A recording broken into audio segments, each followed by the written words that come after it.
Yo les potes, c'est Spanox et j'espère que vous allez bien. On se retrouve aujourd'hui pour une nouvelle vidéo, concernant un petit concept qu'un abonné m'avait proposé dans les commentaires d'une de mes anciennes vidéos. Alors je ne me rappelle pas du pseudo, mais je pense qu'il se reconnaîtra. Il concernera les footballeurs qui évoluent dans des clubs rivaux, mais qui sont de la même nationalité. Je vous en dis pas plus, on va voir tout ça en vidéo, c'est parti.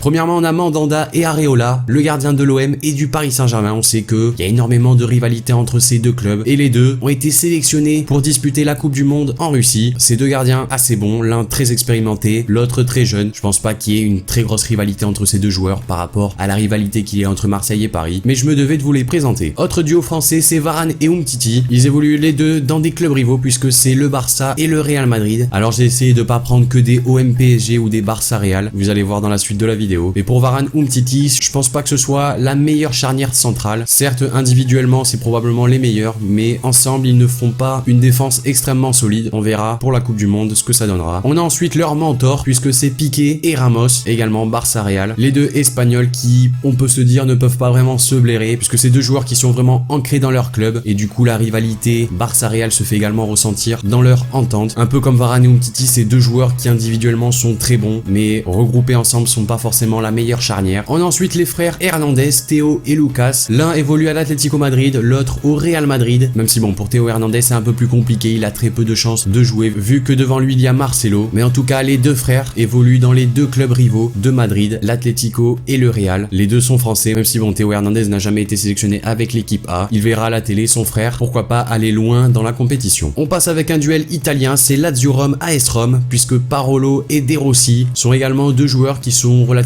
habitués à jouer ensemble en sélection italienne et à se défier lors des matchs Lazio AS Roma. De Rossi, malgré son âge, a toujours une qualité exceptionnelle. C'est un joueur impérissable. On a ensuite le duel des Manchester entre Manchester City et Manchester United avec les deux Belges De Bruyne et Fellaini, même si bon, c'est vrai que pour Fellaini, on sait pas vraiment son avenir. Peut-être qu'il ne sera plus à Manchester United la saison prochaine. Mais en tout cas, pour cette vidéo, on va dire que la rivalité est respectée, même si on peut voir en sélection belge deux joueurs qui s'entendent extrêmement bien. On passe avec un duel allemand, puisque c'est Müller et Marco Reus, le joueur du Bayern et du Borussia Dortmund, deux équipes rivales en Bundesliga, même si comme je vous ai dit pour De Bruyne et Fellaini, c'est deux joueurs qui s'entendent extrêmement bien en sélection allemande. C'est vrai qu'à part les tensions Barça-Real en sélection espagnole, les autres clubs ont l'air d'effacer le tableau lorsqu'ils arrivent en sélection, c'est le mieux pour leur pays. On poursuit avec Mbappé et Thauvin, les joueurs du Paris Saint-Germain et de l'OM. C'est vrai que dans une interview assez récente, on a pu voir Mbappé dire que Thauvin était un de ses meilleurs amis en équipe de France et pourtant il joue à Marseille. C'est vrai que ça peut être une annonce qui déplaît légèrement aux supporters parisiens, mais en tout cas c'est deux très jeunes joueurs français qui ont énormément de qualité. On passe à une rivalité de numéro 9 puisque c'est Griezmann et Benzema. L'un joue à l'Atlético et il a confirmé qu'il ne sera pas au FC Barcelone et l'autre joue au Real Madrid puisque c'est Benzema. Même si ce dernier ne joue plus en équipe de France depuis un petit moment, c'est vrai que s'il était sélectionnable, la concurrence serait assez rude entre Griezmann et Benzema. Et le dernier duo, c'est Lacazette et Giroud. L'un joue à Arsenal, l'autre joue à Chelsea, donc c'est comme vous l'avez compris le derby de Londres. L'un sera en Coupe du Monde, l'autre sera chez lui. Mais c'est vrai que quand les deux jouaient à Arsenal, il y a eu quand même pas mal de tensions puisque on disait vraiment que Lacazette était venu prendre le poste de Giroud. Giroud, ça faisait un moment qu'il était à Arsenal et pourtant Lacazette, dès qu'il a signé, il a été titulaire, ça lui a pas trop plu à Giroud. Mais probablement qu'il a dû oublier puisque les derniers matchs qu'il a fait avec Chelsea étaient pas trop mauvais.